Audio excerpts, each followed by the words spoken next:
Buenas tardes a todos, bienvenidos. Hare Krishna. Espero que se encuentren muy bien.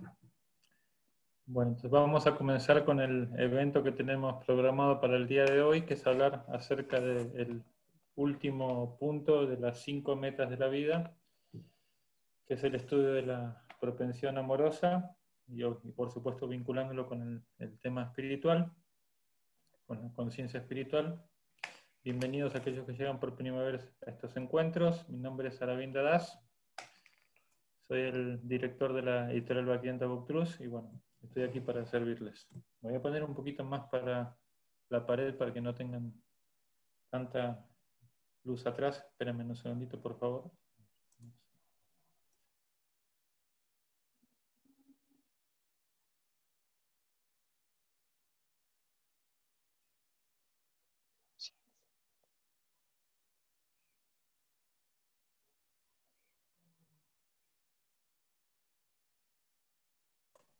Un poquito mejor. Bueno.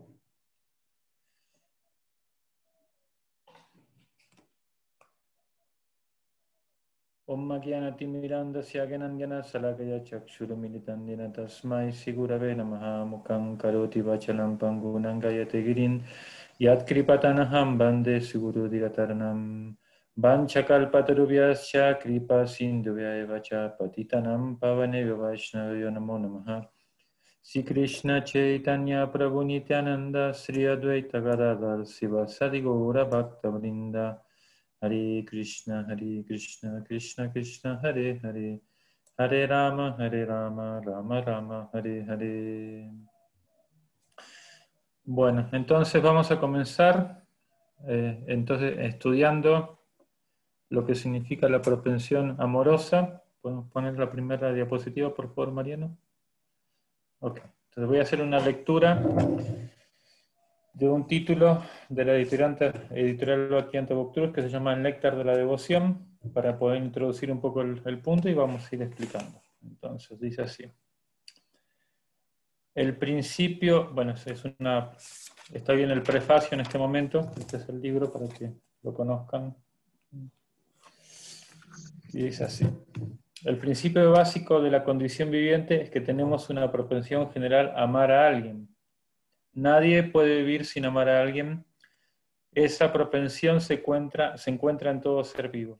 Hasta un animal como el tigre tiene la propensión amorosa al menos en una etapa latente, y sin duda que esta misma está presente en los seres humanos.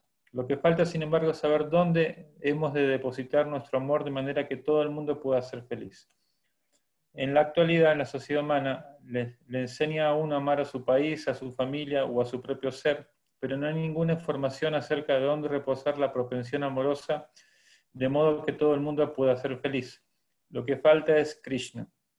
Y el néctar de la devoción nos enseña cómo estimular nuestro amor original por Krishna y cómo situarnos en la posición en que podamos disfrutar de nuestra vida bienaventurada.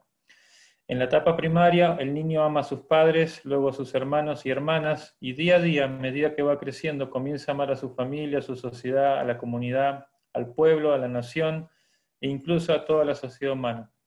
Pero la propensión amorosa no se satisface ni siquiera al amar a toda la sociedad humana. Esa propensión amorosa permanece mal satisfecha hasta que sabemos quién es el supremo ser querido. Nuestro amor puede ser satisfecho por completo solo cuando se deposita en Krishna. Ese es el tema esencial del néctar de la devoción, el cual nos enseña a amar a Krishna en 5 velocidades distintas. Nuestra propensión amorosa se expande tal como una vibración de luz en el aire, pero no sabemos dónde termina. El néctar de la devoción nos enseña la ciencia de amar a cada entidad viviente perfectamente mediante el sencillo método de amar a Krishna. No hemos podido crear la paz y armonía en la sociedad humana, ni siquiera con intentos tan grandes como el de las Naciones Unidas, debido a que no conocemos el método indicado para hacerlo. El método es muy sencillo, pero hay que entenderlo con serenidad.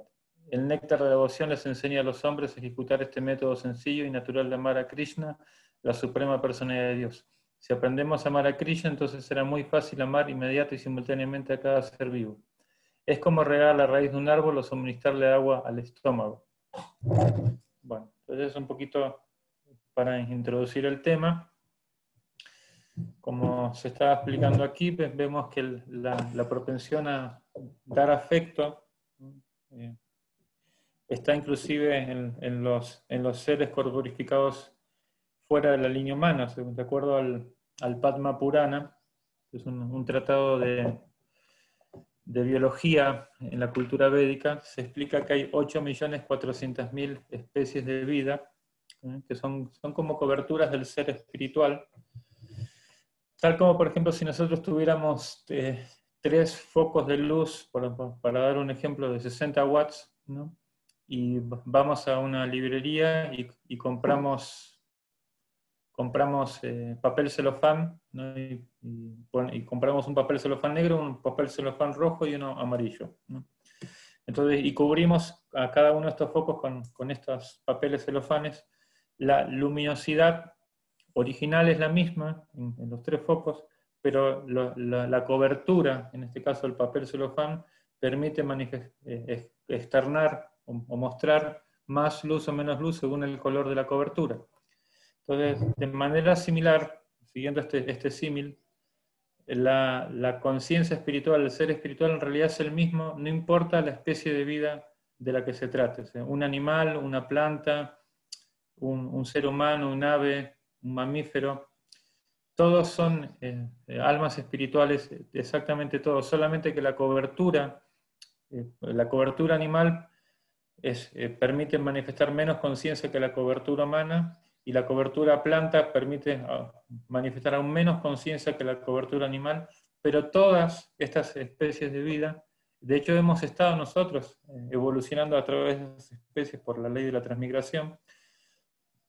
Entonces, todas esas especies de vida, en todas esas especies de vida está el mismo ser espiritual que tiene sus necesidades innatas como ser espiritual, y la principal de ellas es la propensión amorosa, ¿no? Entonces vemos también ya en los mamíferos cómo esa propensión se empieza a manifestar, como las mamás en cualquier especie protegen a sus críos, los defienden, y así. Entonces, vamos adelante, entonces un poquito. La próxima, por favor, Mariana. Entonces, bueno, acá tenemos personalidades distintas que por distintas tradiciones espirituales han manifestado esa propensión. Nos pasamos. No, para atrás. Para atrás, para el otro lado. Ahí está, ahí, gracias. Entonces, tenemos, por ejemplo, San Francisco de Asís, que, bueno, desde el punto de vista védico es considerado una persona la comprensión del ser supremo, de la divinidad, de acuerdo a los Vedas, se da en 3 niveles de avance. El primer avance es cuando nosotros entendemos a la divinidad como energía, indirectamente a través por ejemplo, el sendero panteísta, que es poder ver a Dios en la naturaleza, forma parte de este primer nivel de comprensión. O sea, entendemos que hay algo superior, porque vemos la armonía, la magnificencia que hay dentro de la naturaleza. Entonces sentimos que hay algo superior, lo llamamos divinidad, lo llamamos Dios, lo llamamos de distintas maneras. Entonces ese es el primer nivel de comprensión espiritual de Dios. El segundo nivel es cuando comprendemos que además de energía, Él es una persona con inteligencia. ¿Me están escuchando bien? ¿Sí me escuchan? Sí, gracias. Sí, bueno. Aravinda, se escucha perfecto. Se escucha perfecto. Sí, gracias. Hay un poco de delay al pasar las diapositivas. Nada más okay. que eso. Okay. Sí. Por ahora estamos acá. Entonces, bueno, comprender al Ser Supremo como en su aspecto interviniendo dentro de la creación material como el Padre Protector, como el sustentador de todo, esa comprensión en el Bhagavad Gita se conoce como Paramatma. Atma significa ser o alma, y Param es supremo, como por ejemplo cuando utilizamos esa palabra también en español como paranormal, parapsicología, ¿no? Para significa superior, Paramatma, la forma de Dios que está en el corazón y que rige el universo, es otro nivel de comprensión, y el último nivel de comprensión es poder comprender el secreto, más secreto de todos, como dice el capítulo 9 del Bhagavad Gita, es con poder comprender al Ser Supremo en relación con su naturaleza espiritual, con su mundo espiritual fuera de este mundo material, fuera del universo material. Esa comprensión se conoce como Bhagavan o como comprensión Krishna. Entonces, San Francisco de Asís, de acuerdo a lo que nos explicó nuestro maestro fundador en la editorial, nuestro maestro Bhaktivedanta Swami, llegó hasta ese segundo nivel de realización, que es el nivel Paramatma, una persona muy evolucionada espiritualmente, extremadamente evolucionada. También tenemos, por ejemplo, a Mahoma, ¿no? Que él hablaba también de un aspecto personal de Dios, pero de una manera muy vedada, hasta tal punto que en la tradición islámica casi que se prohíbe tratar de abordar la experiencia sensible, amorosa con el Señor Supremo, ese aspecto personal.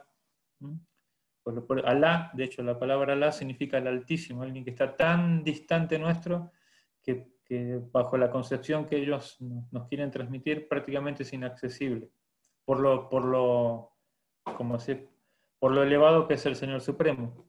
Pero en los Vedas se dice que si bien eso es cierto, es verdad, el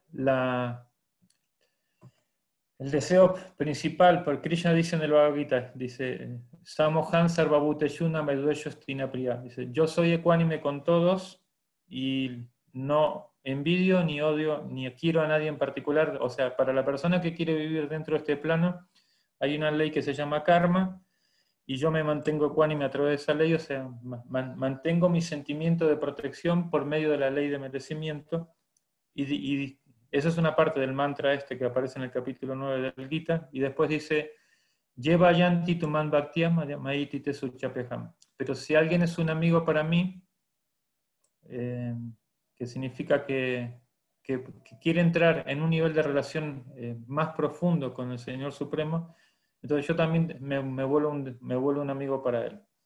Entonces, esos secretos los pueden revelar devotos puros, personas que tienen mucha compenetración en los secretos íntimos de la relación espiritual, de la propensión amorosa espiritual que podemos desarrollar con el Señor Supremo.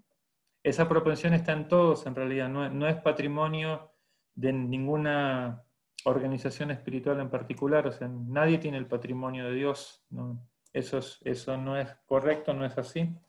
Y bueno, acá también tenemos a Teresa de Calcuta, que era también una persona que demostró con su vida práctica lo que es la cualidad del servicio, que finalmente el afecto espiritual no debe ser solamente verbal, ¿no? Sino que se debe manifestar en hechos prácticos, y esos hechos prácticos se conocen como servicio.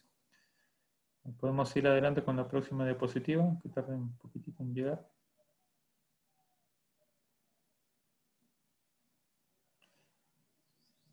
Ok, entonces, dentro de la tradición védica hay muchas personalidades, o sea, de hecho la cultura védica, la cultura de la India, todo apunta al desarrollo espiritual, a todas las ciencias, las artes, las labores, la vida cotidiana, y bueno, la filosofía, todo apunta al desarrollo de esta propensión amorosa, cómo potenciar esta propensión amorosa de la manera máxima, más pura, más pristina.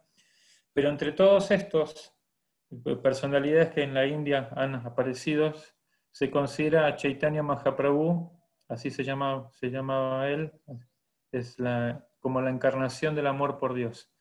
De hecho, los profundos secretos de la literatura védica dicen que él es Krishna mismo. Krishna vino hace 5.000 años a la Tierra para hablar el Bhagavad Gita, pero mucha gente no pudo comprender la propuesta de Krishna de ser un devoto de Dios, al mismo tiempo de ser una persona como si productiva, útil y práctica dentro de este mundo social que vivimos.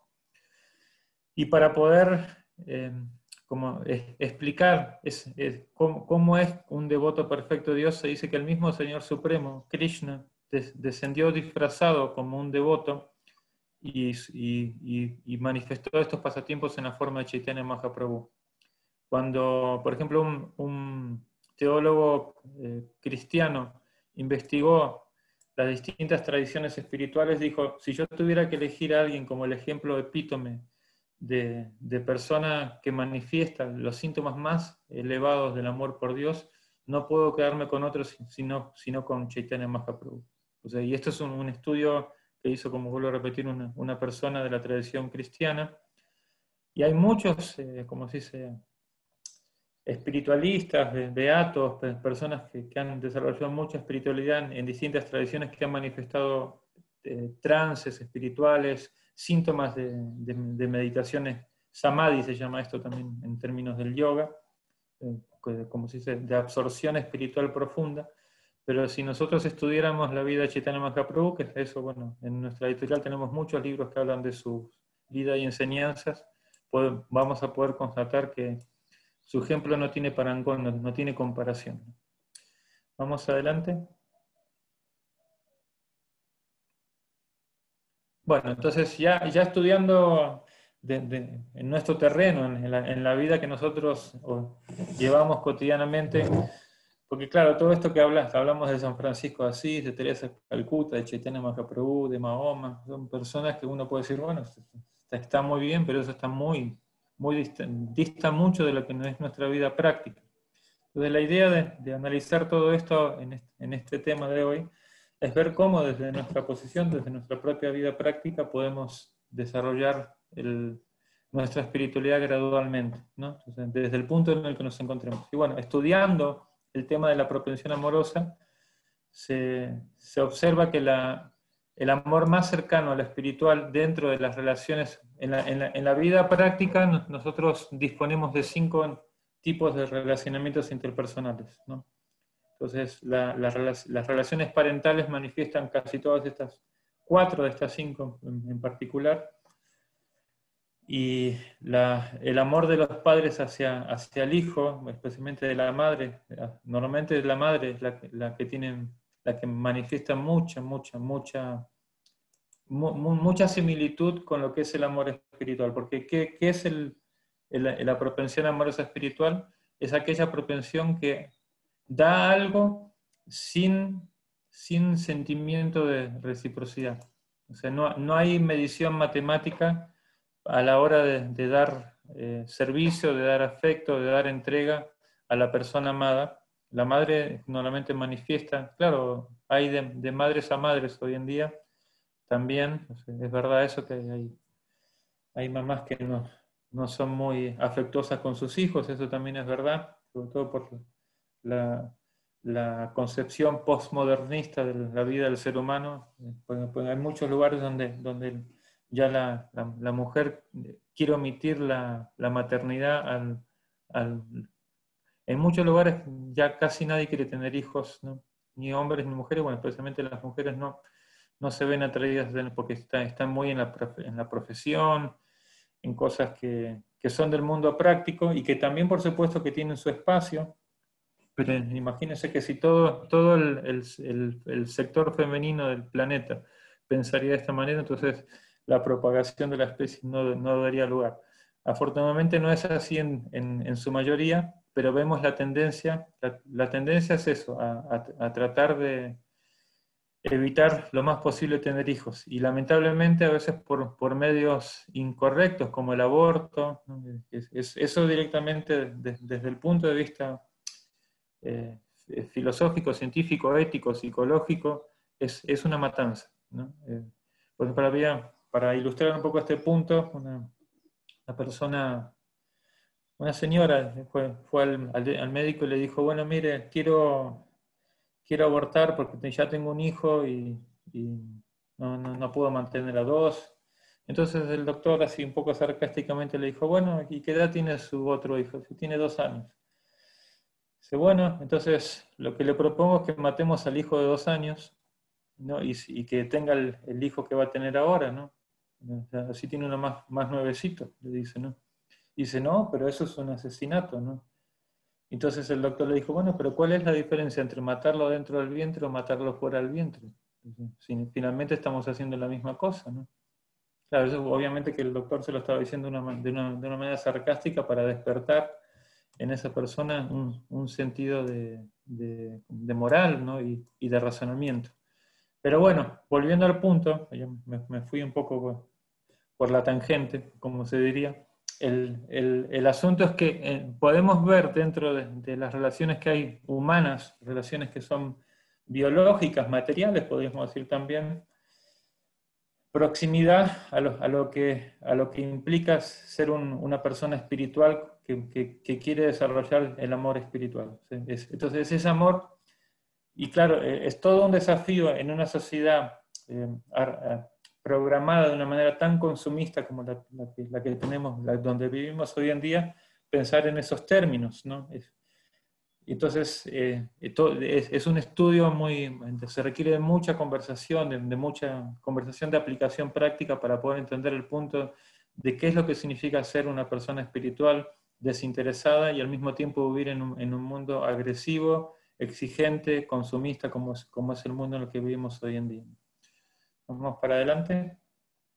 Ahora, al ratito tenemos un espacio para que hagan comentarios, preguntas, y por favor, si les van surgiendo reflexiones o cosas que quieran preguntar, por favor vayan apuntándolo. Entonces, bueno, ya hablando un poquito más en términos de disciplina espiritual védica, se habla del Sanatan Dharma. Entonces, la palabra Dharma es una de las 5 metas de la vida. Habíamos hablado que la palabra Dharma en el primer contexto se refería se llama Swadharma, el cual Swadharma significa los deberes materiales y la misión humana o material que cada uno de nosotros tenemos al tomar una identidad corporal en una familia particular, en una, como se dice, sociedad en particular, en una trama social en particular, con un status quo en particular. Todo eso y a través de reglas de ética, de moral, que nos ayuden poquito a poco a desarrollar también nuestra parte espiritual, ¿no? Pero además de eso, el principal dharma, la principal misión del ser vivo, en realidad, no solamente el ser humano, se llama Sanatan Dharma. Sanatan significa el dharma eterno. Los deberes materiales, humanos, familiares que nosotros adquirimos con esta identidad corporal se acaban con la muerte. De hecho, por ejemplo, en el Bhagavad Gita se explica eso, que lo que nosotros llamamos nacimiento, en realidad es el inicio de un nuevo conjunto de reacciones kármicas particulares que vienen por 4 lados. El karma se puede identificar a través de 4 cosas. Por el linaje familiar, digamos, la línea genealógica, que puede ser así piadosa, semi-piadosa o impía, ¿no? Y todo lo que conlleva ese linaje familiar en cuestión de genética emocional. Por ejemplo, hay gente que nace con un temperamento, con una genética emocional muy difícil. Normalmente el hijo, el varón, está vinculado con el karma del linaje genealógico materno, y la mujer, o sea, la hija, está vinculada con el linaje paterno. Tiene más conexión con el karma paterno la hija, y tiene más conexión con el karma materno el hijo. Y por eso normalmente el hijo adquiere las cualidades de la madre y la hija las cualidades del padre. Claro, esto no es una regla absoluta, pero es la proporción general, de acuerdo a un tratado védico que se llama Srimad Bhagavatam. Entonces, una cosa del karma son 4, dijimos. Una cosa es esto, lo del linaje. Otra es el nivel de educación, capacidad de asimilación, intelectualidad. Hay personas que tienen mucha educación, mucha preparación, doctorados, profesiones. El nivel de belleza, ¿no? Belleza, atracción, estética, capacidad de, como se dice, de atraer, en ese sentido, no solamente de belleza física. Y el dinero, o recursos más bien, ¿no? Recursos que cuando son entendidos de la manera correcta, los recursos no son para disfrutar egoístamente de los 5 sentidos materiales, de los sentidos del cuerpo, sino que son para utilizarlo para cuando hay mucho dinero en una familia, entonces ese dinero tiene que usarse de una manera consciente para beneficio de la humanidad en general y para el servicio de Dios. Entonces, estas son las 4 cosas por las cuales podemos saber si nuestro karma es bueno o malo, o mediano, ¿no? Entonces, bueno, Sanatan Dharma, el karma material que se adquiere al nacimiento, se termina cuando el conjunto de actividades kármicas se terminan, eso se llama muerte, y al terminar un conjunto de actividades kármicas, adquirimos otro vehículo humano con otras obligaciones. A lo mejor ahora somos hombre y en la próxima vida somos mujer, a lo mejor ahora somos seres humanos y en la próxima vida nos toca descender otra vez en la escala evolutiva porque no hemos hecho las cosas como corresponden, o nos toca un cuerpo superior, un cuerpo de ángel, pero todos esos, inclusive el cuerpo de un ángel, es un cuerpo material. Con deberes materiales específicos. Pero el Dharma Sanatan, el Dharma eterno de la entidad viviente, es la ocupación de servir a Dios. Ese Dharma, como explica el Bhagavad Gita, Neha Vikramana Sosti Pratyavayona Vidate Swalpinapya Savarmasyatra Yate Mahato Vayat. Es un mantra sánscrito del capítulo 2 del Gita que dice: en el sendero espiritual no hay pérdida ni disminución alguna, lo que significa esto, que si uno, por ejemplo, avanzó hasta un 10% en esta vida, en la vida espiritual, cuando tome otro vehículo material en la próxima vida, ese background queda, ese 10% de avance espiritual queda para la próxima vida.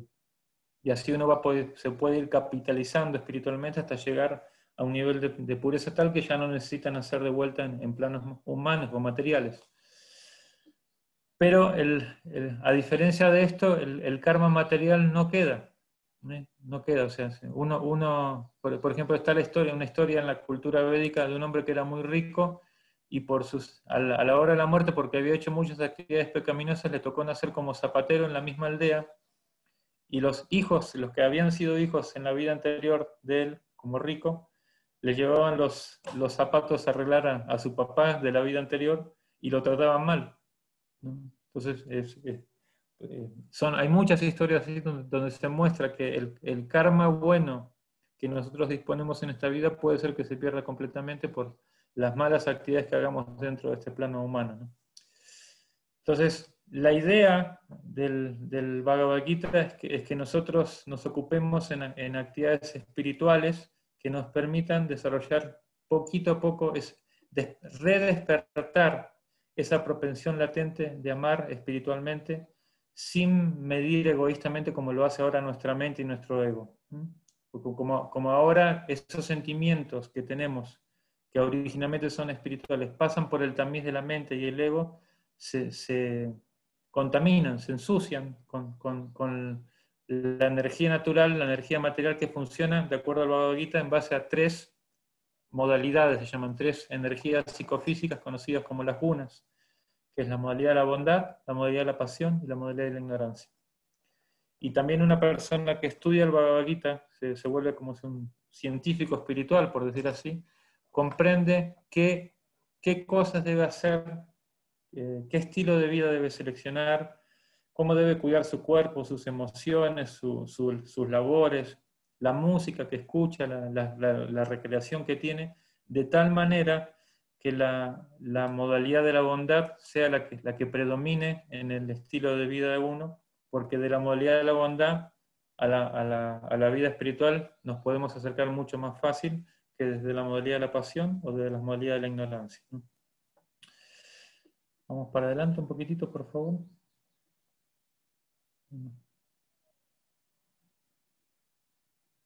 Entonces, como dice acá, la definición de Bhakti, que es la propensión de servir, la rasa significa, en el contexto védico, significa el sabor que brinda a la conciencia, al ser humano, el acto de servir. En realidad es una ley espiritual. Cuando uno sirve desinteresadamente, el corazón se siente pleno, una persona se puede sentir plena, feliz, y cuando no lo hace de esta manera, es como un pez que, aunque tenga todo lo que materialmente, por ejemplo, estaba la historia de un pez que se llamaba Martín, que se salió del mar y se fue a la playa y se sentó en una reposera, con una, como se dice, sombrilla, se consiguió un juguito on the rock, con una rodaja de limonada, y se puso como sé, audífonos para escuchar una música bonita, se puso bronceador, tenía una pececita al lado, o sea, todo lo que materialmente una persona considera como un grado de felicidad, como un buen grado de felicidad, pero el pez sentía que algo le faltaba, ¿no? ¿Y qué era eso que le faltaba? Obviamente que no estaba en su hábitat natural. Su hábitat natural es el agua, entonces finalmente el pez estaba sintiendo asfixiado, se tuvo que volver al agua. Entonces, en forma similar, nosotros también tenemos, puede que dispongamos de bienestar material, y qué bueno, si ese fuera el caso, qué bueno, porque como el otro día decíamos, requerimos también tener una cierta estabilidad material para no estar en completa ansiedad, ¿no? Y poder pensar en cosas más finas, más espirituales. Pero incluso que tengamos un bienestar espiritual, si no incluimos un bienestar material, si no incluimos la dimensión espiritual de la vida, nos vamos a sentir como este pez insatisfechos. Entonces, bueno, la definición de servicio opcional a Dios, Krishna es un nombre de Dios, ¿no? Dice acá, la sociedad humana enseña a uno a amar a su país, a su familia o a su propio ser. O sea, en los sistemas educativos se incentiva el patriotismo, el afecto a la familia, y bueno, esto, como digo, lamentablemente cada vez más y más inclusive se está perdiendo, ¿no? El asunto de pensar la vida en términos familiares. Pero lo que no hay es muy poca información de cómo hacer que esta propensión amorosa repose en el verdadero centro, que es Dios, ¿no? Y bueno, entonces esta tendencia latente se explica que es como, por ejemplo, cuando antes de la pubertad, ¿no?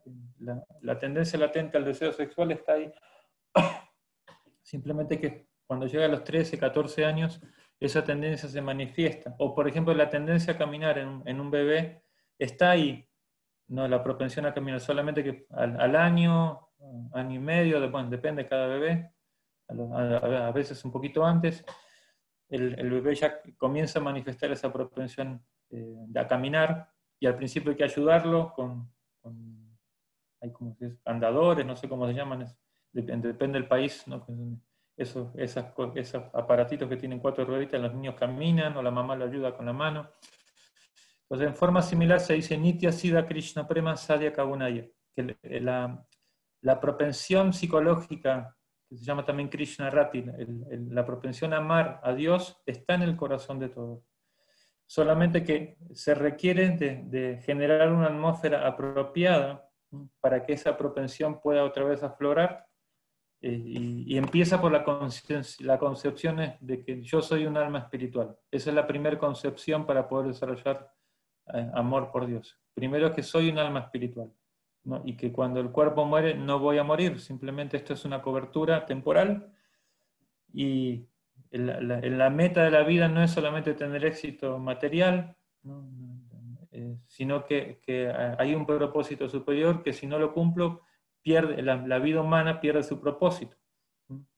La vida humana y la vida animal es prácticamente la misma en cuestión biológica. O sea, el animal come, el ser humano come, el animal duerme, el ser humano duerme, el animal se defiende, el ser humano lo mismo, y el animal se reproduce, se aparea, y el ser humano lo mismo. Entonces, si nosotros basamos nuestro estándar de felicidad solamente en esas 4 propensiones biológicas, no estamos siendo diferentes de los animales, realmente. Claro, puede ser que sea un poco más refinado. Por ejemplo, el perro puede tener actividad sexual sin ningún retén moral en cualquier lugar, ¿no? Y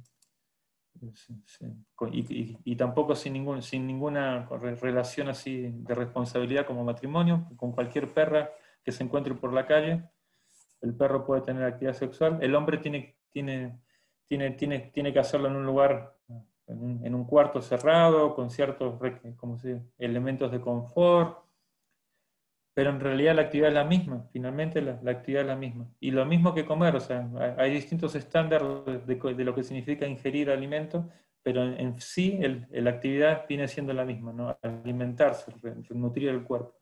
Entonces, hay una actividad superior que nos diferencia de los animales, que justamente es nuestra capacidad de ser seres espirituales, o sea, inclusive ser muy inteligente, un profesional, un científico muy inteligente, simplemente para usar esa capacidad, para ver cómo gratificarse mejor en estas 4 propensiones, no lo hace a uno realmente inteligente, ¿no? O sea, inteligencia real significa la capacidad de entender que mi vida tiene un propósito espiritual. Entonces, por eso hay personas, inclusive como cuando Srila Prabhupada, nuestro maestro fundador, fue a Rusia en el 73, en 1973, y se encontró con el profesor Kotovsky, que era el decano, una de las personas más intelectuales de la Universidad de Rusia en el departamento de Indología de Rusia.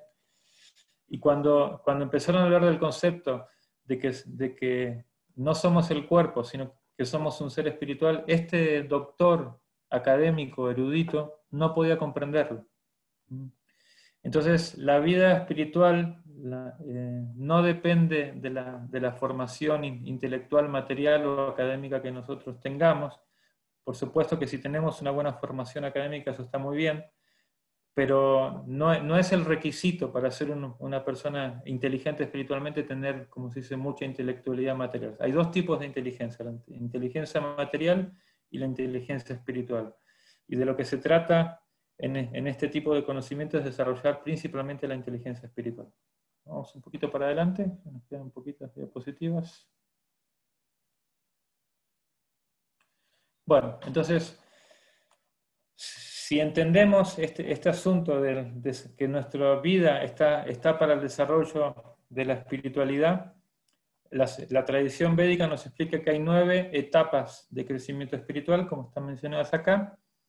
La primera etapa se llama fe o intención, o una comprensión inicial de que por lo espiritual hay algo interesante, tengo que investigar, algo me está llamando, no tengo un llamado espiritual, necesito saber. Y claro, no a través de una manera sentimental, porque vuelvo a repetir, hay muchas instituciones, entre comillas, espirituales o religiosas que nos dan una comprensión tamizada, sociológicamente hablando, culturalmente hablando, y nos hacen sentir de que si no seguimos ese proceso, no vamos a quedar en el infierno, nos vamos para el infierno, que todos los demás grupos religiosos no tienen espiritualidad. Inclusive hasta tal punto llega esa visceralidad, o sea, ese sentimiento visceral religioso, que hay guerras religiosas inclusive, ¿no? Es algo ridículo, completamente ridículo, pero lastimosamente el ser humano, influenciado por la ignorancia, por adolecer de verdadero conocimiento espiritual, llega hasta ese nivel, ¿no? Entonces, bueno, hay una fe inicial. Después está el segundo punto, que es compañía de espiritualistas, de devotos de Dios.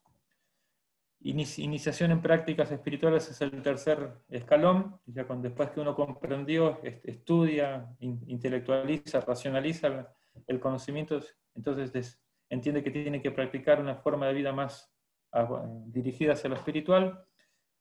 Acá viene el punto interesante, que es la purificación de las malas tendencias, de los malos sentimientos, cosas que están ahí muy grabadas en nuestra parte emocional. Ahorita vamos a hablar un poco de esto, y después ya vienen los niveles ya netamente espirituales, que son la estabilidad espiritual, un gusto muy alto por el sabor de la vida espiritual, apego intenso por Dios, éxtasis, como se llama Baba, y el amor puro. Sobre todo en estos 3 últimos, y especialmente en los 2 últimos, cuando llegamos a ese nivel, el Bhagavad Gita dice que una persona que llega a ese nivel de comprensión de Krishna, de Dios, y de ese amor, no tiene que volver más a nacer, adquirir ningún vehículo material más por la eternidad. O sea, ya no tiene que volver a reencarnar. Mientras que no lleguemos a ese nivel, tenemos que seguir experimentando dentro de este mundo material. Vamos adelante.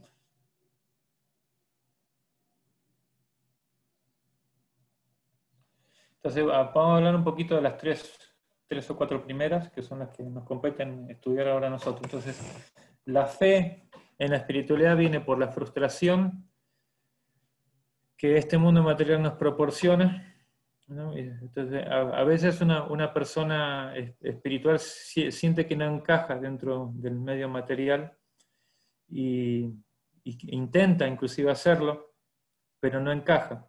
Y claro, para la sociedad en general, eso puede ser algo malo, algo raro. Si una persona dice, no, te estás volviendo una persona rara, pero en realidad no es así. No sentir necesidad de tener un nivel de felicidad superior, en realidad no es el parámetro.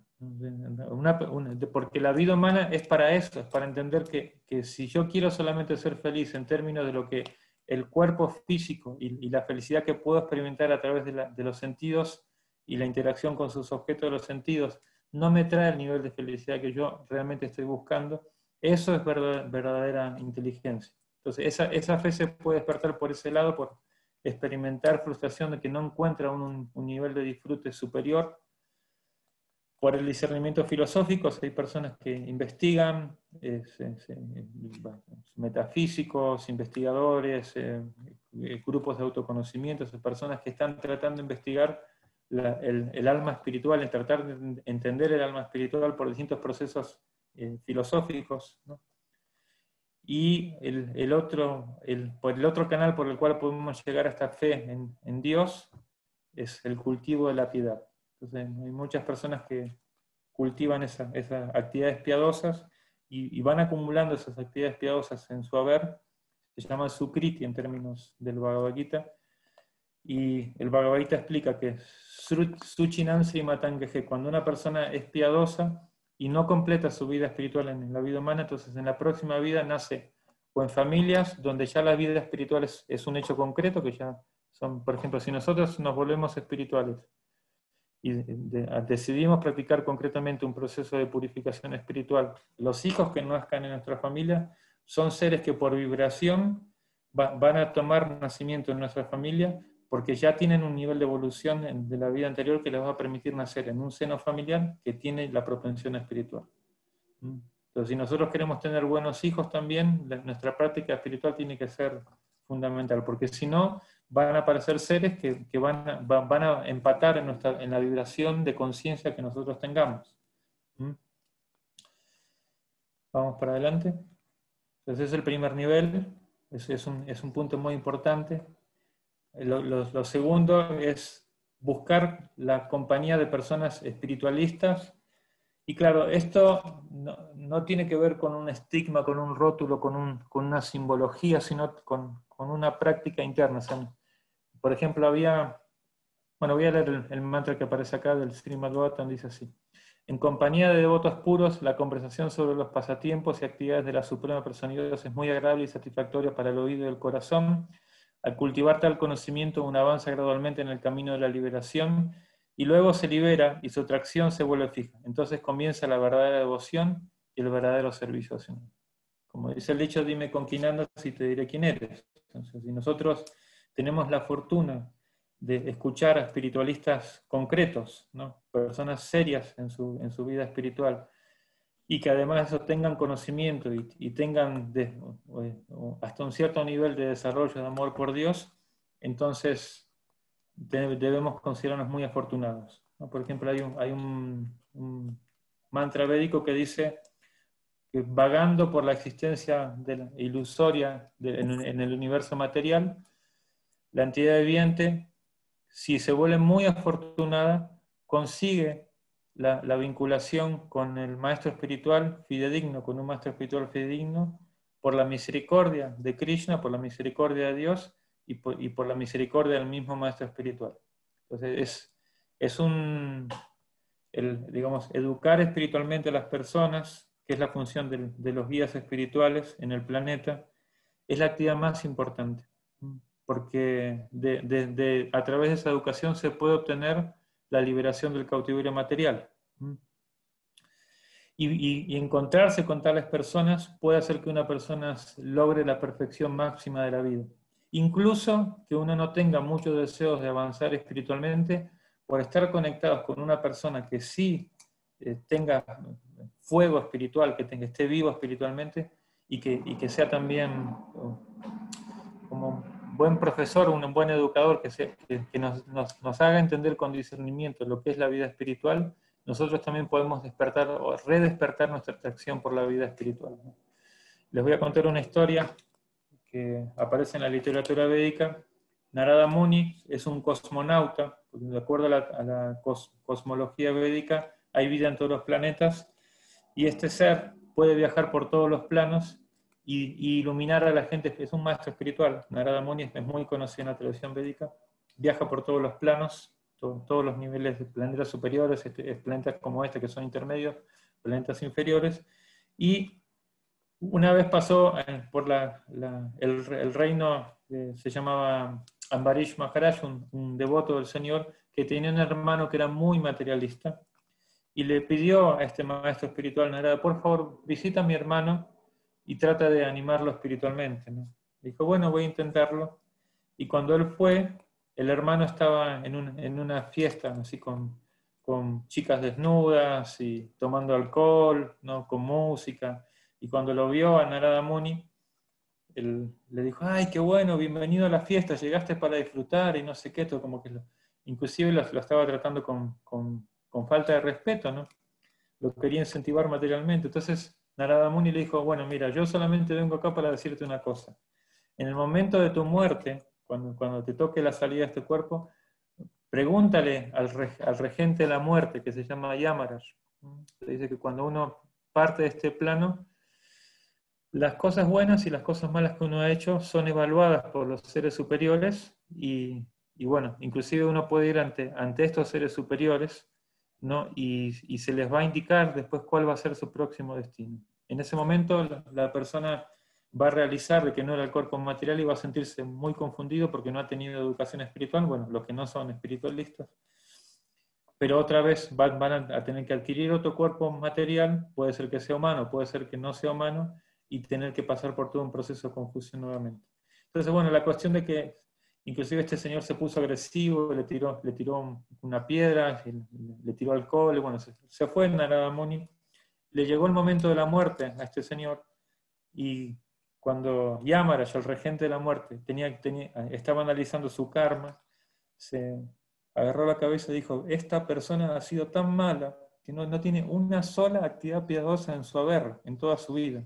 Ni siquiera cruzó una ancianita de la calle, nada, así, completamente malo. Y le dijo, vas a tener que pasar por todos los sufrimientos y todos los infiernos sabidos y por haber, le dijo, ¿no? Pero se compadeció tanto que le dijo, bueno, pídeme un deseo, ¿no? Un favor antes de que te toque pasar por todas estas experiencias que finalmente son experiencias de crecimiento, ¿no? Entonces le dijo, bueno, ahí se acordó de que había pasado Narada Muni por su casa aquella vez que estaba haciendo la fiesta, le dijo, bueno, yo quiero saber cuál es ¿cómo se dice? El resultado de poder asociarse con devotos avanzados, inclusive aunque sea por pocos instantes, ¿no? Entonces Yaman dijo, esta persona tan materialista me pregunta esto. Y dice, bueno, pero igual de todas maneras es una pregunta interesante. Vamos a preguntarle al creador del cosmos, que se llama Brahma. Brahma, en la tradición védica, es como por ejemplo, cuando alguien tiene mucho dinero y quiere hacerse una casa de fin de semana, contrata una empresa de construcción, ¿no? Y bueno, diseña la obra y todo esto, pero hay una persona, un arquitecto en jefe. Entonces, en forma similar, el Ser Supremo tiene su propia empresa de construcción y el regente de la construcción cósmica se llama Brahma, el señor Brahma. No es una cerveza como hay una marca de cerveza, sino Brahma se refiere al constructor del universo. Y bueno, él escuchó la pregunta de este reo y dijo, bueno, es una pregunta muy interesante, mejor vamos a hablar con el señor Shiva. Entonces el señor Shiva es otra personalidad excelsa dentro de la tradición védica que es encargado del catabolismo, de la modalidad de la ignorancia. O sea, el cuerpo, por ejemplo, a partir de los 30 años, eso es la estadística más o menos, las células se reproducen menos de lo que se mueren día tras día al trabajar, al hablar, a transpirar, al hacer actividades, las células se van muriendo y al comer se van regenerando. Pero bueno, ahí empieza a subir el proceso catabólico hasta tal punto en que el proceso catabólico es mucho mayor que el anabólico. En la vejez prácticamente el proceso anabólico no existe y finalmente después llega la destrucción completa, que es la muerte. Entonces, bueno, el señor Shiva se encarga de regir ese proceso sutil de la naturaleza. Toda la naturaleza tiene este proceso catabólico, tiene un proceso anabólico, tiene un proceso de estabilidad y un proceso catabólico. Así funciona la naturaleza. La flor, la fruta, todo lo que vemos tiene esos tres procesos. Y el señor Shiva se encarga del último proceso. Bueno, él es un gran devoto del Ser Supremo. Él se dice que medita con miles y miles de sabios, ¿no? en el señor Ramachandra, una forma de Krishna, que se narra en el tratado védico que se llama Ramayana, una historia también maravillosa. Eso. Y cuando él escucha esta pregunta de cuál es la importancia de asociarse con espiritualistas, dijo, bueno, esta pregunta está muy buena, pero mejor vamos directamente con el mismo Señor Supremo, Vishnu, que es otro nombre de Dios, Vishnu. Entonces fueron con Vishnu, entraron al mundo espiritual, como se dice, en el lindero entre el mundo material y el mundo espiritual, se explica en la astronomía védica, ese lindero se llama energía Brahman, y cuando entraron, bueno, iban entrando todos los demás, que son devotos, pero este reo no lo querían dejar entrar, no tenía membresía, por decir así, para entrar al mundo espiritual, pero como venía acompañado, lo dejaron pasar, ¿no? Y bueno, entonces hicieron esta pregunta, ¿cuál es la importancia de asociarse con espiritualistas siquiera por unos instantes, ¿no? Entonces el Vishnu mismo dijo, bueno, yo mismo he dicho en el Bhagavad Gita que aquel que regresa, que se asocia con devotos, no puede, bueno, en las escrituras, no en el Bhagavad Gita en particular, en otras escrituras, puede alcanzar la perfección espiritual hasta tal punto que puede volver al mundo espiritual. Entonces, bueno, todos quedaron satisfechos con las respuestas y se iban yendo a sus respectivas moradas, pero cuando se estaban llevando al reo, Dios no lo dejó llevárselo, porque dijo, es que yo mismo dije en el Bhagavad Gita que cuando alguien entra al mundo espiritual, ya su corazón queda limpio y no vuelve más a nacer. Entonces, por inducción, es un tipo de perfeccionamiento, se llama Kripa Siddha, que es Siddha significa perfección, siddhi, no Siddha como la palabra en español, siddhi, que significa perfección espiritual. Por ejemplo, los yogis tienen 8 perfecciones místicas, pero los devotos de Dios tienen el prema bhakti, que es el siddhi principal, el amor puro por Dios, y por inducción, o sea, por contagio, ¿no? Así como cuando una persona es muy feliz nos contagia su felicidad, cuando una persona es muy espiritual nos contagia su espiritualidad y podemos tener la posibilidad de alcanzar planos espirituales, pero por supuesto que también se requiere de nuestro propio esfuerzo, ¿no? Por ejemplo, algunos cristianos dicen que uno puede ir al plano espiritual por obra y otros dicen que por gracia. Y nosotros los seguidores de la tradición védica decimos que por las dos cosas, que por esfuerzo personal nosotros tenemos que demostrar realmente querer ser una persona consagrada espiritualmente, y para eso tenemos que ser muy filósofos, analizar realmente cuál es el estándar de vida que tenemos en este plano y entender que por más bienestar material que nosotros tengamos, la muerte nos puede quitar a patadas, ¿no?, de esta situación en cualquier momento. Estamos en una posición extremadamente endeble como para pensarnos, como para omitir, como se dice, el desarrollo espiritual en nuestra vida, ¿no? Entonces, bueno, vamos adelante con el próximo punto. Ese es el segundo nivel. Entonces, el tercer nivel, una vez que ya escuchamos suficientemente, hemos razonado las cosas con intelectualidad, hemos agotado nuestras dudas, o sea, por eso es importante que si hay dudas que se pregunten, y si hay cosas que uno no está de acuerdo también las exponga, porque es la única manera como que en el proceso de discusión filosófica es que nosotros podemos aclarar las cosas, ¿no? Para que podamos pasar a esta tercera etapa que se llama iniciarse en actividades espirituales. Y básicamente son 3 las que se recomiendan. Escuchar temas filosóficos, como estamos haciendo ahora. Esto es una práctica espiritual en sí, porque nos va despertando espiritualmente poco a poco. Así como, por ejemplo, cuando uno está durmiendo, el que está más conectado con el mundo exterior es el oído, y por eso usamos el despertador para despertarnos, ¿no? Un sonido. Entonces, para despertarnos espiritualmente, sonidos espirituales, filosofía espiritual es lo que se requiere.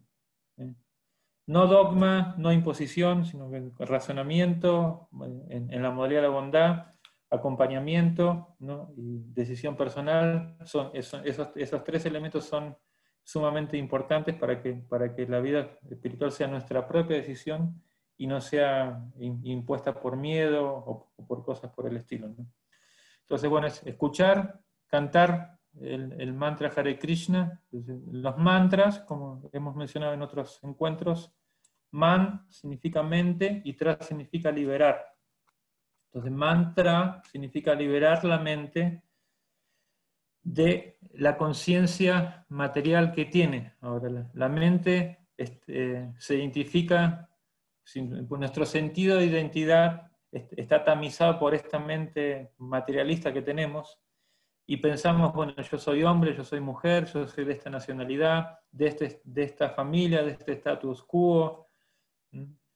Pero más allá de esa concepción de identidad, que es real, pero temporal, existe una concepción de identidad superior, que es la concepción de que soy un ser espiritual. Entonces, cuando alguien canta mantras, los mantras están para llevarnos a esa plataforma de comprensión espiritual. Y bueno, el mantra Hare Krishna no solamente nos lleva a esa plataforma de comprensión de que yo soy un ser espiritual, sino que también tengo una relación de amor y de servicio con el ser espiritual supremo, que en la tradición védica se lo llama Krishna, en la tradición judeo-cristiana se lo llama Jehová, o Alá en la tradición islámica, Buda en la tradición budista, pero en realidad es el mismo ser supremo. La palabra Krishna significa el que tiene la capacidad máxima de atracción. Por ejemplo, hay seres, todos los seres tienen alguna energía de atracción. Por ejemplo, el cachorrito de perro, uno lo ve y lo quiere tocar, lo quiere llevárselo o cuidarlo, porque es una energía de atracción. El bebé en general, en cualquier especie de vida, tiene una energía de atracción. Los niños, los jóvenes, los hombres, las mujeres, una persona intelectual, una persona rica, o sea, la capacidad de atracción siempre está ahí. Pero el atributo de atracción máximo lo tiene el ser máximo, que es el ser supremo. O sea, si el ser supremo no tiene ese atributo, ¿de dónde vienen estos atributos de atracción que nosotros poseemos? Entonces, la fuente máxima de atracción es Dios, y por eso se lo llama Krishna.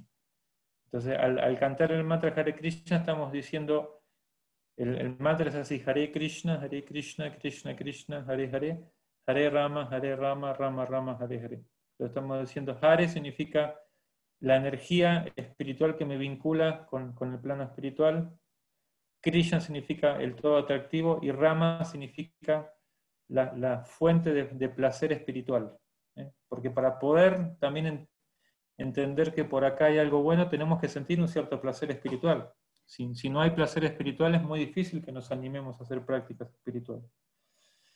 Entonces, cuando uno empieza a cantar el mantra Hare Krishna, es lo primero que va a poder percibir, es un gran placer espiritual, una gran sensación de paz interior, de expansión de la conciencia, y poco a poco, a medida que uno lo sigue cantando, el avance espiritual se va desarrollando más y más y más y más.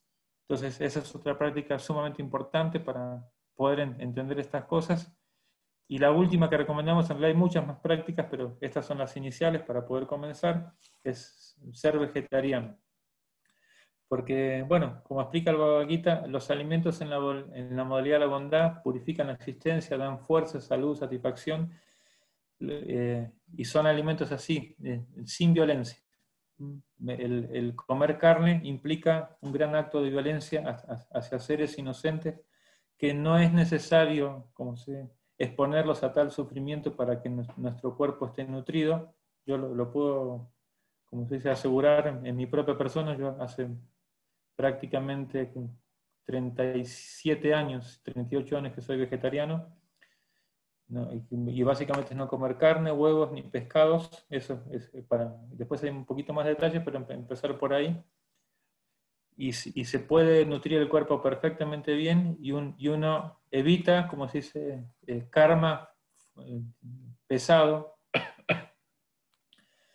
Y aparte desarrolla también una sensibilidad y un aprecio por la naturaleza. Y sobre todo, no se puede avanzar espiritualmente de una manera contundente a menos que uno dé el paso de ser vegetariano. No es tan difícil en realidad. Quizás por acostumbramiento nosotros estamos atraídos a comer carne, que básicamente es materia cadavérica en proceso de putrefacción, o sea, es un alimento que se pudre muy rápido. El tracto digestivo, como lo hemos explicado, del ser humano es 12 veces más largo que el de los carnívoros. Por ejemplo, un animal carnívoro tiene un tracto digestivo de 3 veces el largo de sus intestinos, son 3 veces el largo de su cuerpo. Nuestros intestinos son 12 veces el alto de nuestro cuerpo. Entonces, que toda esa materia en proceso de putrefacción pase por el cuerpo, tarda 29 a 30 días en eliminarse. Pero como le estamos echando todo el tiempo más carne, entonces es un proceso de nunca acabar. Entonces, a nivel salud, cáncer de colon, a nivel la adrenalina, o sea, muchas cosas hacen que no sea un buen negocio, y sobre todo espiritualmente, ¿no? Que no sea un buen negocio comer carne. Hay mucha información que nosotros podemos proporcionar, hemos hecho también un taller sobre alimentación vegetariana, vamos a seguir haciéndolos para que también puedan tener herramientas, o pueden informarse, que hay mucha gente hoy en día que es vegetariana, y pueden informarse también para dar este paso tan importante. Vamos adelante, que nos quedan creo que 2 diapositivas.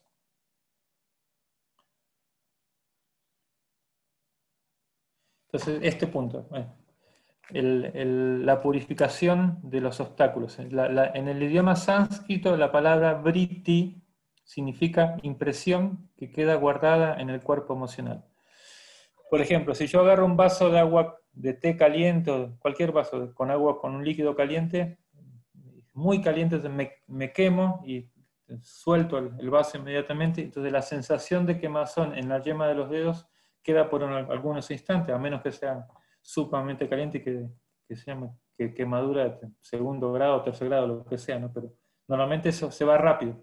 Pero en el cuerpo emocional, en la mente, quedó grabada esa impresión de quemazón, y por eso hay un dicho que dice: aquel que se quema con leche ve la vaca y llora, dice el dicho, ¿no? Entonces hay muchas impresiones guardadas. Por ejemplo, hay gente que a lo mejor en una vida anterior murió ahogada y le tiene pavor al agua en esta vida, o murió quemada y le tiene pavor al fuego. Entonces, estos britis no solamente tienen que ver con esas impresiones de miedo hacia ciertos objetos o elementos de la naturaleza, sino también a ciertos apegos hacia la gratificación de los sentidos, o hacia sentimientos negativos. Por ejemplo, cuando observamos a una persona, la observamos con egoísmo, con envidia, con odio, ¿no? Ese sentimiento de odio, o sea, no podemos ser sentimentales y pensar: no, yo soy un espiritualista, no tengo malos sentimientos. Eso es, si nosotros no aceptamos que tenemos malos sentimientos, no vamos a poder avanzar espiritualmente, de verdad. O sea, lo primero que hay que hacer es darse cuenta que hay muchas cosas que no están bien en nuestro corazón, y lo que tendríamos que hacer en realidad es como hacen esos sistemas de vialidad, como por ejemplo cuando están arreglando una carretera que está rota, ponen un cartel que dice: camino en reparación, ténganos paciencia, estamos trabajando para su bien. Entonces uno tendría que poner un cartel así: corazón en reparación, téngame paciencia, estoy trabajando para su bien, para no hacerle la vida de cuadritos, como dicen acá en México, no hacerle la vida complicada. Cuando una persona entiende eso, ¿no? Puede realmente, va a poder ser observativo, realmente autocrítico, no autocrítico bajo la lupa de ¿cómo se llama esto? La baja estima, ni autocrítico bajo la lupa de la sobreestima. Porque por ejemplo, si un espiritualista tiene sobreestima de sí mismo, va a ser muy difícil, ¿no?, que observe cosas que tenga que mejorar en su conciencia. Y si uno tiene muy baja estima, entonces va a utilizar de una manera, a modo de pantalla, la vida espiritual para seguir cultivando esa baja estima. Entonces, eso no es ser una persona autocrítica, tener baja estima. Eso es lo que es tener baja estima, y ser una persona de baja estima no ayuda para la vida espiritual, complica la vida espiritual.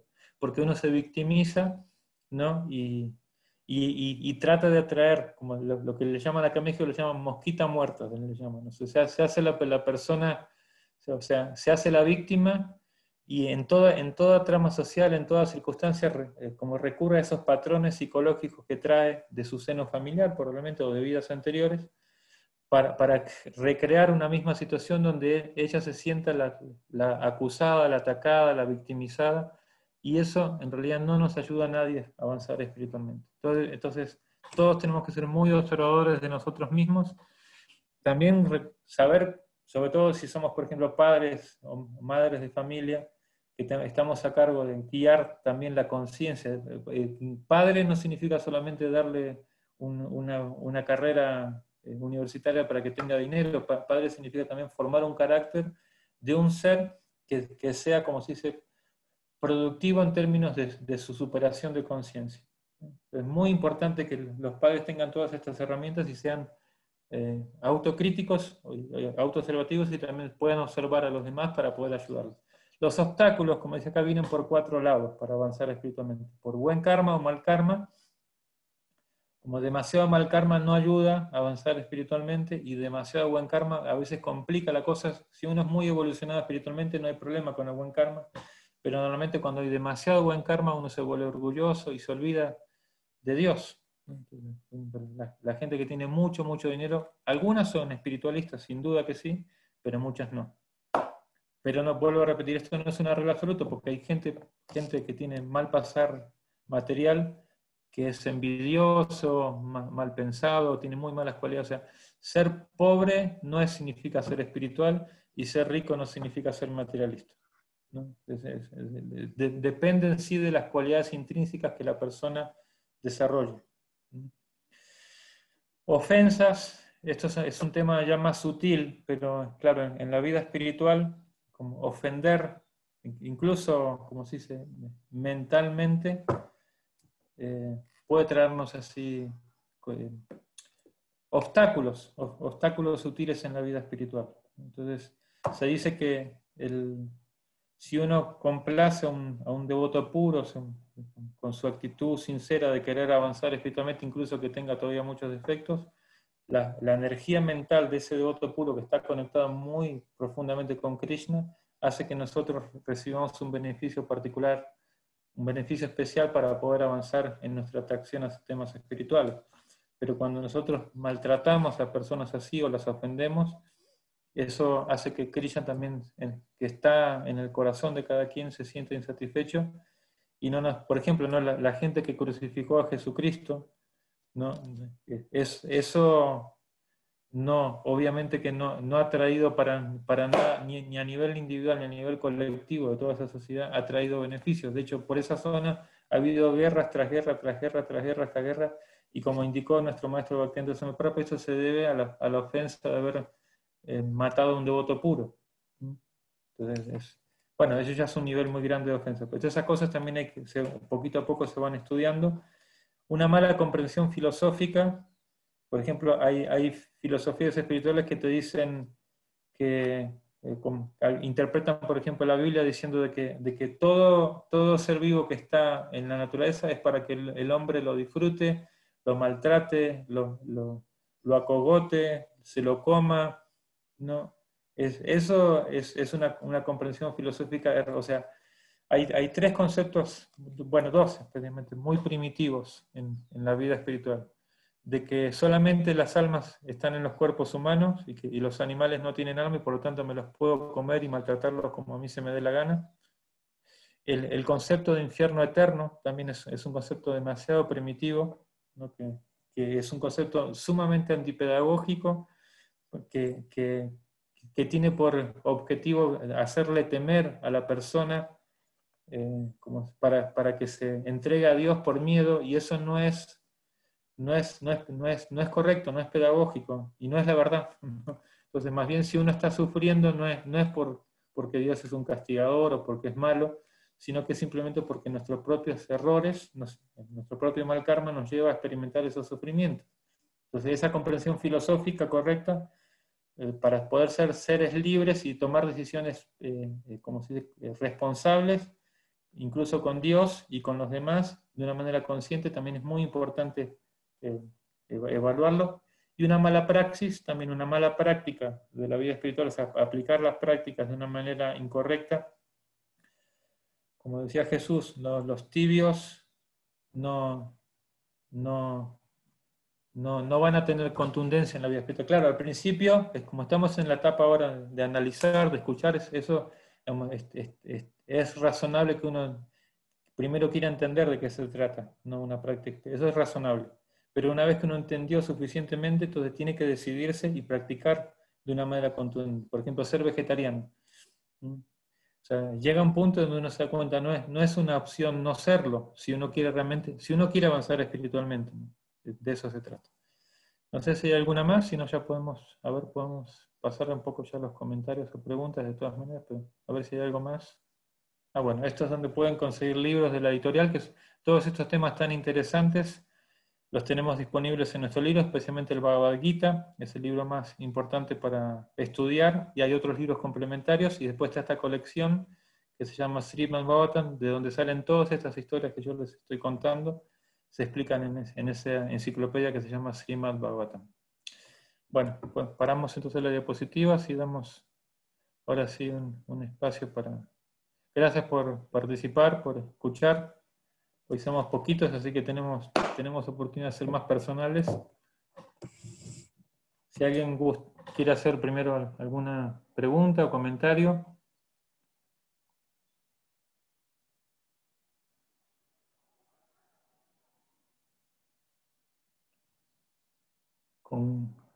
Sin pena, como dicen acá en México, anímense, estamos todos para aprender.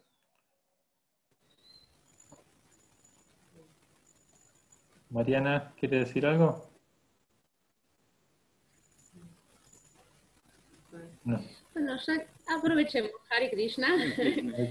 Una pregunta en relación al tema del vegetarianismo, ya metiéndonos como en un plano un poco más profundo, o no sé si en realidad no sé si es profundo o superficial, con respecto al tema de consumir huevo.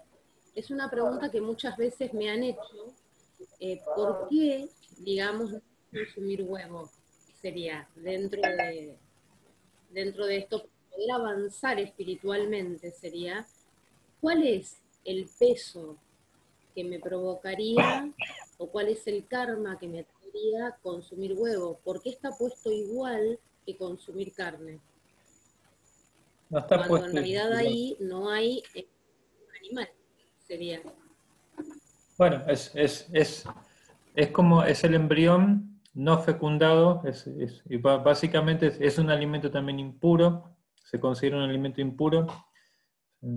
Para hablar de una manera drástica, para entenderlo, es el periodo menstrual no fecundado de la gallina, ¿no? Entonces, por ese lado también en el Ayurveda se explica que también hay alimentos que los alimentos en sí nos proporcionan energía psicofísica, o sea, energía física y energía mental. Por ejemplo, están los alimentos afrodisíacos, para poder entender, ¿no? Entonces, te producen energía física, pero también energía psíquica. O están las drogas, que te producen también una energía psíquica, está el alcohol. Entonces, todos los alimentos que de la naturaleza producen un estado de energía mental, y el espiritualista debe entender este punto estudiando la Ayurveda, por ejemplo, que es el sistema de medicina védico tradicional, que es un sistema de medicina especial para espiritualistas, ¿no? Es especial, te habla de que hay alimentos rayásicos, o anomalía de la pasión, alimentos tamásicos, o anomalía de la ignorancia, y alimentos sádvicos, o anomalía de la bondad. Entonces, si nosotros queremos refinar nuestra vibración mental, entonces el Bhagavad Gita nos da esa explicación. O sea, no tenemos que buscar alimentos que sean en la modalidad de la bondad. Entonces es carne también, porque es un embrión.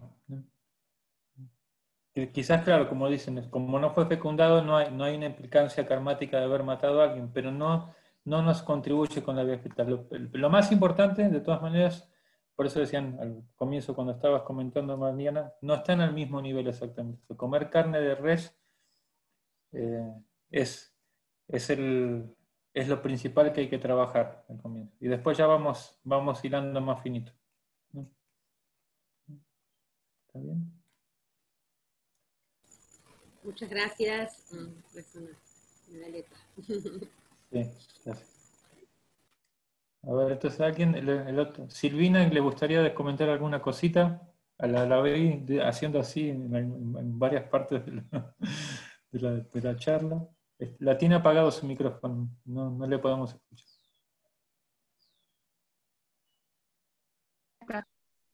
Ahí está, ahora sí. Sí, ahora sí.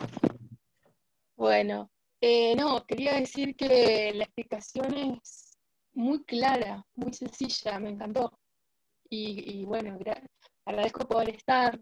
Las anteriores me las perdí, pero estoy feliz de estar.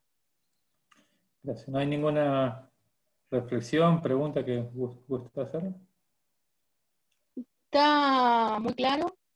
Voy aprendiendo, bueno, o intentando aprender el Bhagavad Gita con Mariana, entonces hay cosas que ya no me son tan desconocidas y, y bueno, eso Está bien. me gustó mucho la claridad de todo el desarrollo, me encantó.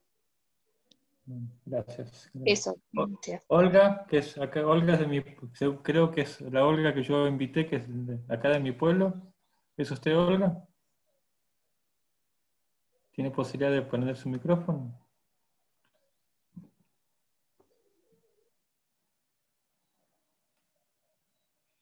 Parece que, bueno, debe estar ocupadita ahorita, Olga. Si es la Olga que yo conozco, tiene una tienda de ropa. Bueno, gracias por estar, Olga. En todo caso, después hablamos en persona. Ahí le doy una visitadita en estos días. Anto.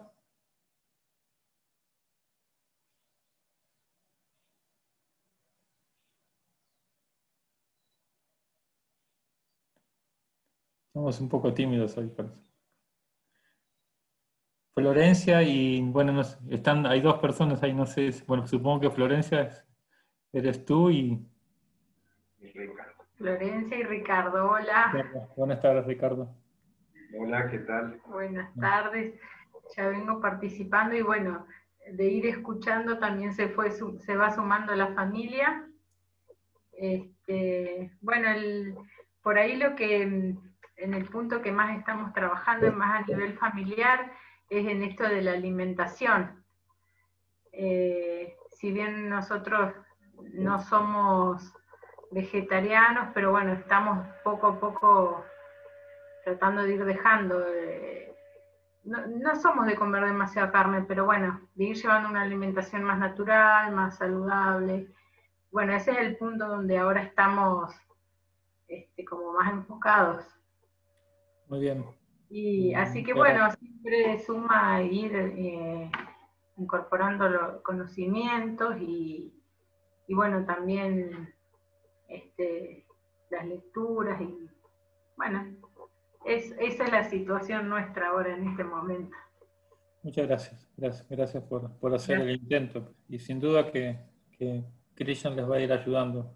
Las cosas, las herramientas van apareciendo, eso seguro. Sí, ya hemos ido incorporando la meditación, los mantras, diariamente. Ya es una práctica que realizamos a diario y bueno, ahora estamos enfocados un poco en este punto. Qué bueno. Me alegro y bueno, para servirles. Ya cuando vemos otros puntos, convocamos. Rafael, ¿vos si le gustaría decir algo?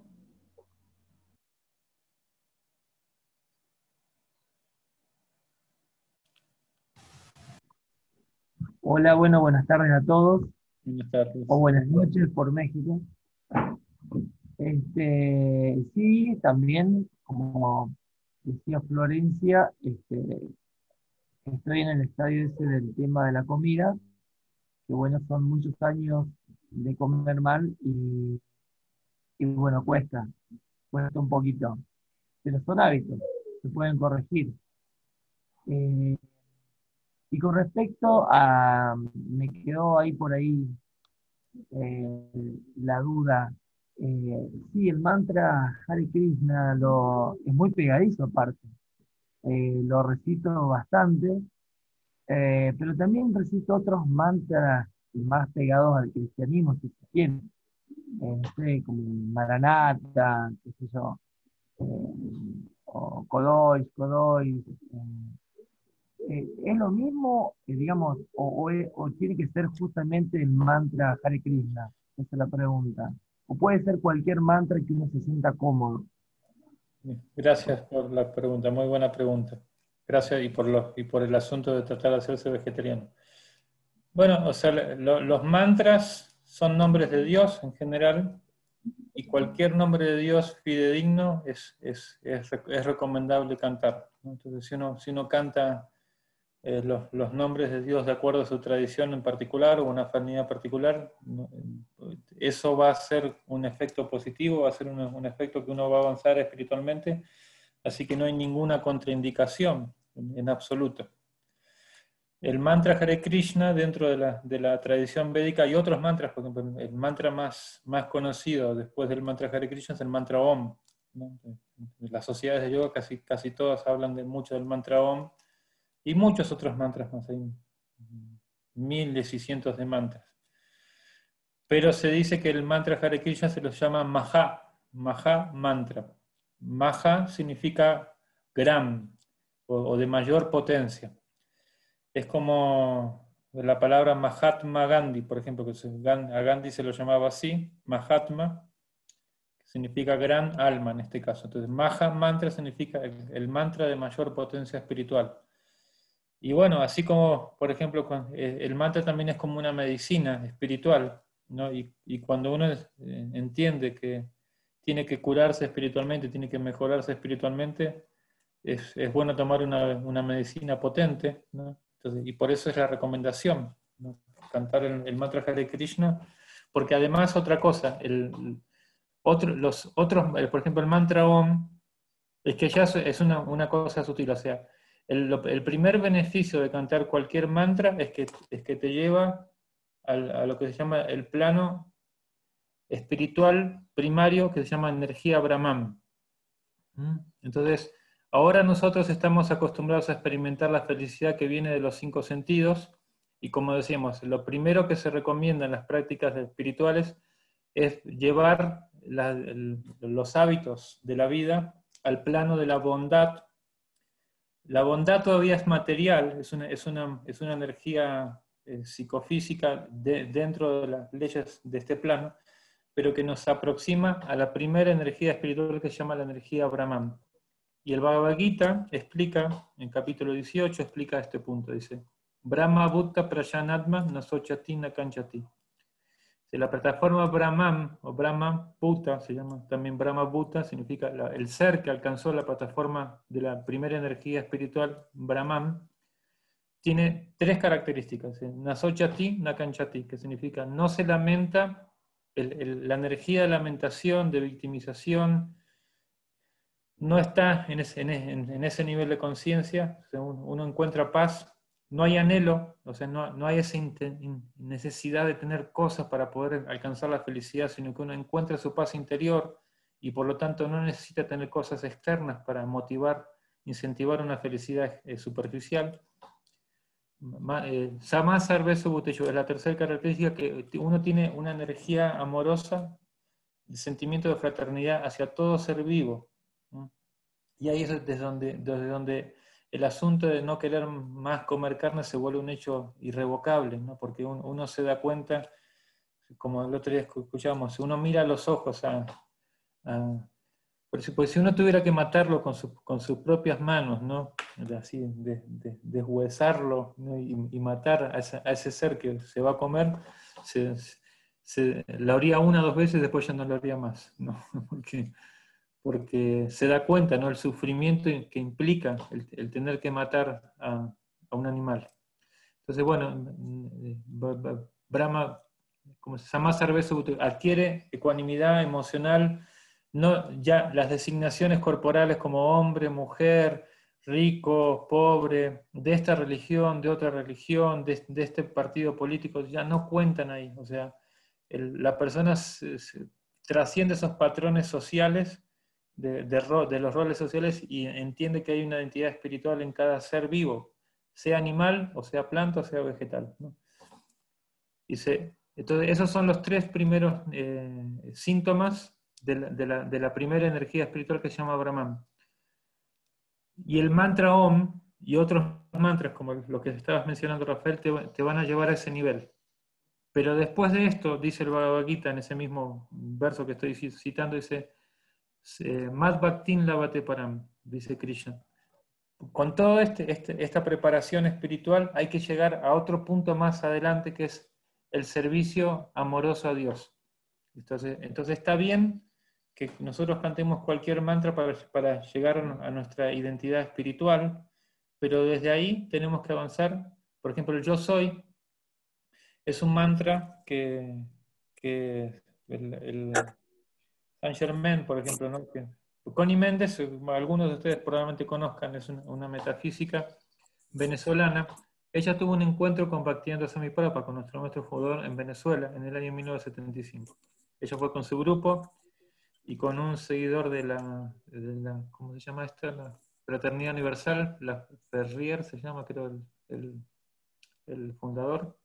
Bueno, la cuestión es que estuvieron discutiendo con Bhaktivedanta Swami Prabhupada sobre mantras, justamente, ¿no? Entonces, hay un libro que se llama Sankhya, la metafísica de los 24 elementos, que pueden adquirir a través de las páginas de Mercado Libre de nuestra editorial. No sé si eres de Argentina, pero bueno, está disponible ahí también. Y en ese libro se habla de la conversación que tuvo Connie Méndez con Bhaktivedanta Swami Prabhupada, y Bhaktivedanta Swami Prabhupada le explica que cuando decimos yo soy solo no dice nada. O sea, yo soy significa que soy una persona. Entonces, el mantra Hare Krishna implica también una comprensión filosófica plena de la verdad absoluta de Dios, que es la comprensión de que además de energía espiritual, Él es persona espiritual, individualidad espiritual. Esto es todo un tema a desarrollar, que tendríamos que tener otra lección también, ¿no? Otra conferencia para explicar el tema de la concepción de Dios. Bueno, hay cursos que nosotros también ya formales de estudio, donde vamos explicando estos niveles y estas prácticas, pero bueno, como respuesta general sí. Y también Srila Prabhupada se encontró con un cardenal benedictino en Alemania, cardenal, el padre Manuel se llamaba él, y él le dijo que cantaba un mantra que repetía, los mantras se repiten, son sonidos, oraciones que se van repitiendo, y donde decía, Jesús, ten misericordia de mí. Y él repetía ese mantra y dijo, sí, eso está muy bien. Porque básicamente si uno le ora a Jesús, le está orando también por servicio devocional. No le oramos a Jesús solamente por beneficios materiales. Y te cuento, hay una oración también para que veas lo refinado a donde apunta la literatura védica, que se le recita en planetas superiores, en el idioma sánscrito. Se llama Los habitantes de Jambudvip, ofrecen oraciones. Un capítulo del Srimad Bhagavatam que acabo de mandarle el enlace. Cuando leas ese libro, ya no vas a querer leer otra cosa, porque ese libro tiene todo lo que ha habido y por haber sobre enseñanza espiritual está en esa enciclopedia, ¿no? Pero primero hay que estudiar bien el Bhagavad Gita, de hecho. Bueno, la cuestión es que ese mantra dice, querido Om Namo Bhagavate Narashinhaya Namaste Yateyaser Avirabhava. Bueno, es más largo, ahorita no lo voy a contar todo para hacerlo corto. Dice, querido señor Nishinja, que es un nombre de Dios, que tienes uñas y dientes afilados como rayos. Con esos dientes y uñas afilados como rayos, dilacera los deseos fuertemente enraizados que hay en mi corazón de ejecutar actos egoístas, actos fruitivos, actos materialistas. Entonces, el mantra es para pedirle a Dios que le quite a uno esa energía mental, esa energía, esa fuerza psicológica a querer ser un materialista craso, un egoísta. Esto no quiere decir, por repetir, por eso que hay que hablar muchas cosas, que uno tenga que ser un irresponsable materialmente, o que no tenga que tener objetivos materiales. Por ejemplo, si uno es un padre de familia, tiene que tener objetivos laborales, económicos, financieros, todo eso tiene que estar ahí. Pero al mismo tiempo tiene que aprender el arte del desapego. Y ese trabajo de estar desapegados, al mismo tiempo de interactuar con todo lo que implica apego, es un trabajo de un espiritualista mucho más evolucionado que el que se retira a las montañas y no tiene nada de vida práctica social. Claro, para algunos ese es el camino, eso está bien porque algunos tienen ese camino, pero la mayoría de nosotros no. Y como digo, es mucho más difícil ser un espiritualista en medio de toda esta situación loca en la que vivimos que vivir apartado de todo y no tener, así como se dice, pruebas y tentaciones materiales. Entonces el mantra Hare Krishna te da toda esa fortaleza y te va llevando poco a poco a ese nivel de comprensión. Si se cantan otros mantras, también está muy bien. Pero finalmente hay que llegar a cantar ese mantra. ¿Está bien, Rafael? Clarísimo, clarísimo. Bueno, Muchas gracias. para servirte. Si hubiera alguna última pregunta para ya ir terminando, no quiero tampoco dilatarlo más, ya estamos pasados 6 minutos del tiempo que tenemos establecido. Algo que quedó ahí en el tintero que quieren, así que sí o sí se hable. Daniela, Fabiana, ¿alguno de ustedes quiere decir algo? No, yo tenía el micrófono alto, sin apagar. No, está claro la charla de hoy, y bueno, al igual que los demás, estoy tratando de organizar, de reorganizar la alimentación acá en mi casa. Me siento diferente al consumir menos carne y más vegetales y frutas y por ahí semillas, que mi hijo más chico también lo está haciendo. Así que bueno, bienvenido sea porque me costaba eso. Va de a poco, ¿sí? Sí. Pero bueno, por ahí seguimos con el tema del pollo, más él. Pero sí hemos sacado la carne roja, la carne de vaca, la carne de cerdo, y lo que sí estamos consumiendo más también es agua, Agua, más claro. agua, sí. Y bueno, lo demás, el tema de meditación y mantras, eso, lo hago, lo escucho, y bueno, todas las mañanas Mariana nos manda la lección del Bhagavad Gita, y a veces las escucho temprano y a veces tarde por el trabajo, pero bueno, todo ayuda para este cambio, ¿no? Qué bueno. En Qué todo sentido. afortunada que tienen a Mariana y Diego ahí como acompañamiento ustedes. Qué bueno, qué bueno. Bueno, sí, Gracias. tiene que volverse una muy buena cocinera, Daniela. Para que también los chicos en la casa que quieran comer más vegetariano, aprender muy buenas recetas de cocina. Sí, sí, él también está en un cambio porque, bueno, está haciendo dieta, está cambiando el solo, empezó, no es porque yo lo inducía a nada, sino que él quiso cambiar eso, y bueno, tomaba jugo, entonces él tomaba jugo, yo tomaba agua, y hasta hace unos días atrás me dijo: mamá, no compres más jugo porque no quiero, así que bueno, voy a tomar agua. ¿Listo? No es que yo se lo impuse, porque imponiéndoselo Sí, no es es peor. lo mejor, claro. Entonces, bueno, él lo decidió, listo, no compramos más jugo, o sea, yo compraba por él. Así que bueno, bien, y hace deportes y todos estos temas, ahora él no está, pero escucho una radio que también me gusta y habla sobre todo esto: alimentación, eh, la vida espiritual, bueno, que es FM Mantra, y no prendemos la tele, ¿sí? Y porque no queremos escuchar noticias y sí, un poco para informarnos, pero no es que está todo el día la tele prendida. Entonces pongo la radio, que es más productiva y hay temas interesantes así de este estilo, y a él le van quedando las cosas. Yo digo, pucha, no está escuchando, pero sí, porque de vez en cuando, de acuerdo al tema que se está hablando, él opina también. Entonces yo digo, bueno, me parece a mí que no escucha, pero en sí, sí lo está haciendo. Y bueno, y a él le sirve, y de a poquito va como cambiando. Así que bueno, gracias a Dios, bien. Buenísimo. Bueno, pues sigan adelante y éxitos. Gracias. Éxitos.